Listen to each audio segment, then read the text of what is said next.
ദേലമ്പാടി പരപ്പയിൽ കാട്ടാന ആക്രമണത്തിൽ തെങ്ങുകളും കവുങ്ങുകളും നശിച്ചു. പരപ്പ ഷമീറിന്റെ ഉടമസ്ഥതയിലുള്ള 5 വർഷം പ്രായമായ 25ഓളം തെങ്ങുകളും 20ലധികം കവുങ്ങുകളുമാണ് കാട്ടാനകൾ നശിപ്പിച്ചത്. ന്യൂ ജനറേഷനുകൾക്കിനി ന്യൂജൻ കോഴ്സുകൾ പഠിക്കാം. ശ്രീ ശങ്കരാചാര്യയിലൂടെ അഭിരുചിക്കനുസരിച്ച് തിരഞ്ഞെടുക്കുവാൻ നിരവധി കോഴ്സുകൾ, അതിവേഗം ജോലി നേടാൻ Shri Shankaracharya. Gulf bazaar building near new bus stand, Kasaragod. Contact 8547508088.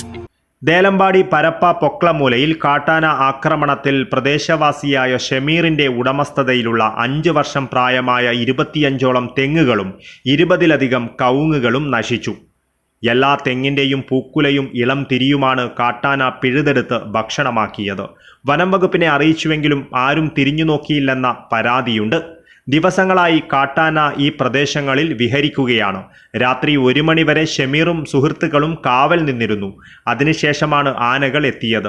വനം വകുപ്പ് അധികൃതർ അടിയന്തരമായി ഇടപെടണമെന്നും നഷ്ടപരിഹാരം നൽകണമെന്നും സ്ഥലം സന്ദർശിച്ച മുസ്ലിം ലീഗ് ഉദുമ നിയോജക മണ്ഡലം general secretary KB Muhammad Kunhi അധികാരികളോട് ആവശ്യപ്പെട്ടു.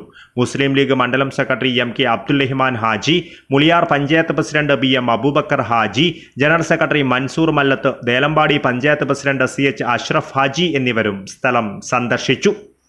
News bureau, Kasaragod.